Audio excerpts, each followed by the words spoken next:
Oui, vas-y, Simon-Pierre. L'autre inconvénient pour moi, la crainte surtout des avocats de la défense. Ouais. Vous savez, beaucoup d'entre eux sont poursuivis pour des faits de complicité. Ouais, c'est pas pour effectivement la commission des infractions. Ouais. Donc, lorsqu'on va réqualifier les faits, s'il y a condamnation à l'issue de cela, au-delà de la perpétuité qui sera encourue par les accusés, il y a aussi des questions de peine afflictive et infamante. C'est-à-dire, tu ne peux pas voter, tu ne peux pas être éligible. Donc, il y a des conséquences liées à la perpétuité. Donc, ça veut dire que toutes ces personnes qui sont là-bas n'auront plus leur mot à dire dans les affaires de la République. Quand on sait qu'il y en a qui veulent parler politique, on a vu ces gens, non, Dadis, mais il y a aussi Toumba. Il y a aussi Toumba avec un parti émergent. On a dit à l'époque que les Malik sans frontières étaient en train de rouler pour lui, etc. de préparer. Donc, surtout que c'est moi, ce qui est logique dans cette situation, je pense bien qu'à cette allure-là, avec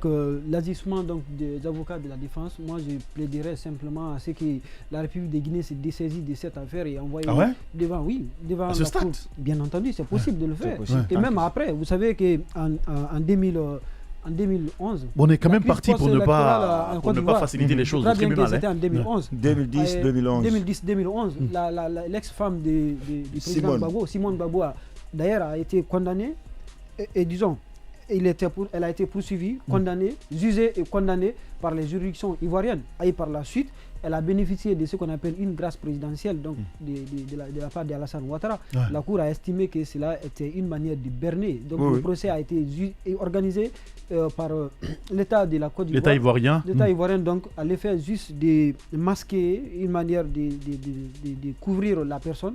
Et ça fait qu'aujourd'hui, la dame, elle ne peut plus sortir du territoire ivoirien. Donc, si elle tenterait de sortir aussi, elle va se faire arrêter. Et automatiquement, en dépit de cette condamnation à l'intérieur du pays, elle pourrait être réjugée finalement devant la Cour pénale internationale. Donc, et pour te suivre, ce qui va être un problème pour elle, parce que elle a été condamnée dans son pays. Donc, on suppose qu'il y a suffisamment d'éléments contre elle. Ça veut dire que si elle est condamnée au niveau de la Cour pénale internationale, là, il n'y a pas de grâce présidentielle d'Alassane Ouattara ou que ce soit possible. Et ça, c'est un problème pour elle. Donc, ça fait qu'aujourd'hui, avec tout ça, le nombre de boycotts que nous avons connus en République de Guinée ici, et dans le procès des événements du 28 septembre ici, si effectivement ce procès a eu lieu du côté de la Cour pénale internationale, on n'allait pas constater cela aujourd'hui parce que toutes les conditions sont réunies là-bas. Il n'y a pas à dire que nous, on va boycotter, surtout que ce n'est pas tous les avocats d'ailleurs qui partiront là-bas pour plaider. Il faut être inscrit donc, au tableau là-bas pour pouvoir prétendre plaider là-bas. Ce qui veut dire aujourd'hui que ces avocats-là vont disparaître. Même s'ils ne vont pas disparaître. Non, mais par rapport au procès.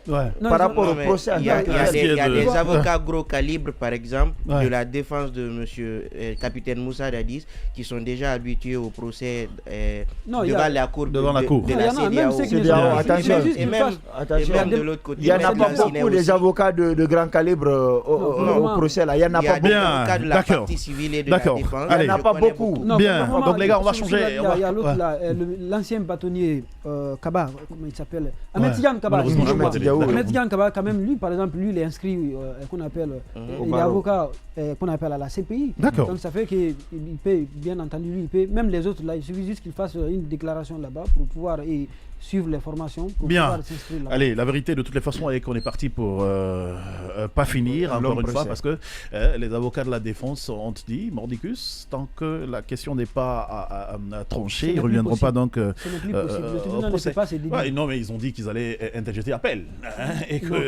Auprès de qui? Auprès du même tribunal? Non, pas du même tribunal, mais auprès de la Cour d'appel, naturellement. Et qu'ils attendraient les réactions, les réponses, si tu veux. C'est ce que j'ai écouté aujourd'hui de Maître Pépi Antoine.